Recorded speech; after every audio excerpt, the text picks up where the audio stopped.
दिल्ली में अभी चुनाव की तारीखों का ऐलान नहीं हुआ है, लेकिन चुनावी बरसात बिछ चुकी है। केजरीवाल ने एक के बाद एक कई ऐलान किए, लेकिन पुजारियों और ग्रंथियों के लिए 18,000 रुपए महीने वेतन देने के वादे के बाद अब केजरीवाल अपने विरोधियों से आगे चल रहे हैं। उनका हिंदुत्व कार्ड विरोधियों के गले की फांस बन गया है, इसलिए अब केजरीवाल अपने चुनावी वादों से निशाने पर हैं।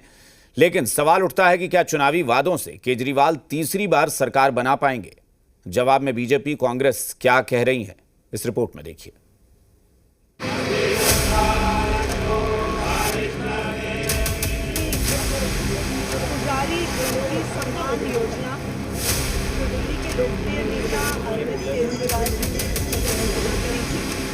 बीजेपी की पिच पर केजरीवाल का सेक्स।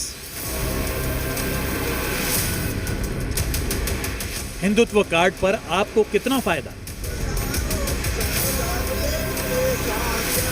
केजरीवाल ने तीसरी बार सत्ता में वापसी के लिए अब तक का सबसे बड़ा दांव खेला है, जिससे बीजेपी को अपनी सियासी जमीन हिलती लग रही है।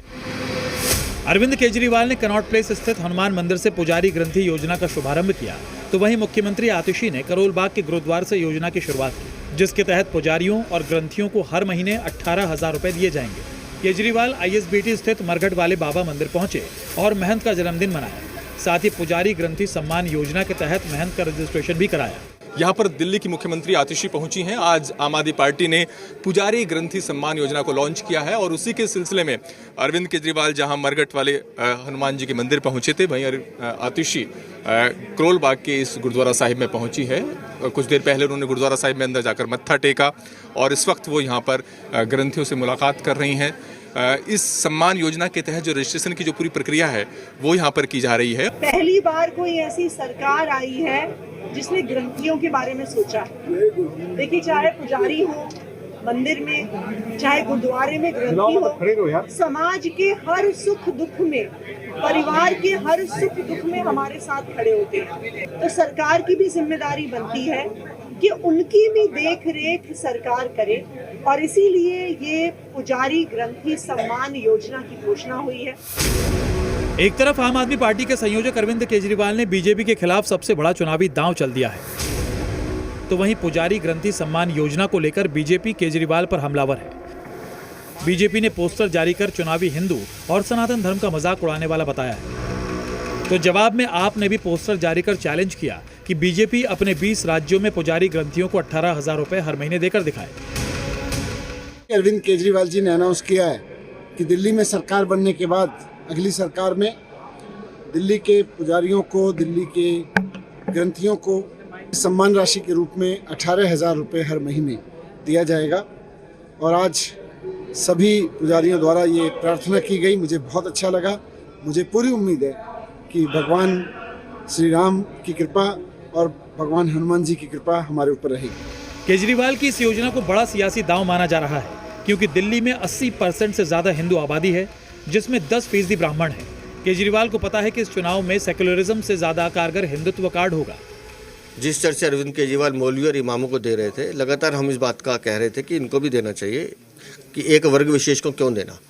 और इस मांग को लेकर हमने अरविंद केजरीवाल के घर का घेराव किया, उनके कार्यालय का घेराव किया, साधु संतों ने भी घेराव किया। लेकिन तब चुनाव नहीं थे तो अरविंद केजरीवाल को याद नहीं आई। आज जब चुनाव है तो उनको लगा कि खाली मौलवी से गुजारा नहीं चलेगा, तो मंदिर के पुजारी ग्रंथि भी जोड़ देते हैं। केजरीवाल सिर्फ हिंदुत्व कार्ड ही नहीं खेल रहे हैं, बल्कि चुनावी तारीखों के ऐलान से पहले हर वर्ग को टारगेट करते हुए ताबड़तोड़ कई ऐलान किए। 30 दिसंबर को पुजारी ग्रंथि सम्मान योजना का ऐलान किया, जिसके तहत पुजारियों ग्रंथियों को 18,000 रुपए महीने का वादा है। 18 दिसंबर को बुजुर्गों के लिए संजीवनी योजना का ऐलान किया, जिसके तहत 60 साल से ऊपर के बुजुर्गों के लिए फ्री इलाज की सुविधा है। 12 दिसंबर को महिला सम्मान योजना लॉन्च की, जिसके तहत महिलाओं को 2100 रुपए महीने का वादा किया। 10 दिसंबर को दिल्ली के ऑटो वालों के लिए ऐलान किया, 10 रुपए में जीवन बीमा कवरेज, बेटी की शादी में 1 लाख रुपए की मदद। दिवाली होली पर 2,500 रुपए भत्ते का वादा किया। 25 नवंबर को बुजुर्गों के लिए पेंशन स्कीम, जिसमें बुजुर्गों को हर महीने 2,500 रुपए तक पेंशन मिलेगी। केजरीवाल जी तो एक नई हवा लेकर आए हैं चुनावी छलावों की, और ये वो केजरीवाल जी है, ये वो आम आदमी पार्टी की सरकार है जिसने 17 महीनों से ना इमामों को वेतन दिया, ना मौलवियों को वेतन दिया। तो आप ये योजना पे योजना तो निकाल सकते हैं आप, लेकिन लोगों को अब आपकी बात समझ आ चुकी है, वो अब आपके बहकावे में आने वाले नहीं है। वो केजरीवाल जी चाहे कहें कुछ भी, लेकिन वो पूरी तरीके से दिल्ली की जनता के सामने एक्सपोज हो चुके हैं। भाजपा के पास 20 राज्य हैं। अब तक वो किसी भी अपने राज्य में क्यों नहीं कर पाए कि वो भी हमारे मंदिर के पुजारियों को और गुरुद्वारे के ग्रंथियों को एक ऑनरेरियम दे पाए, एक सम्मान राशि दे पाए। अरविंद केजरीवाल जी ने यह सराहनीय कदम दिल्ली में उठाया है। केजरीवाल ताबड़तोड़ चुनावी ऐलानों के बाद अब बीजेपी कांग्रेस के निशाने पर है, क्योंकि पिछले 10 साल से केजरीवाल ऐसी ही योजनाओं के दम पर सत्ता में काबिज है। बीजेपी तो फिर भी फाइट में है, मगर कांग्रेस का तो पिछले चुनावों में आपने सुपड़ा ही साफ कर दिया था। अब केजरीवाल की कोशिश है कि इन योजनाओं के सहारे वो तीसरी बार सत्ता में वापसी करें।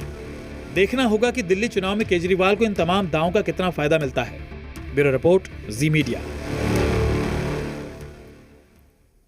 साल 2024 बीतने को है, लेकिन बीपीएससी अभ्यर्थी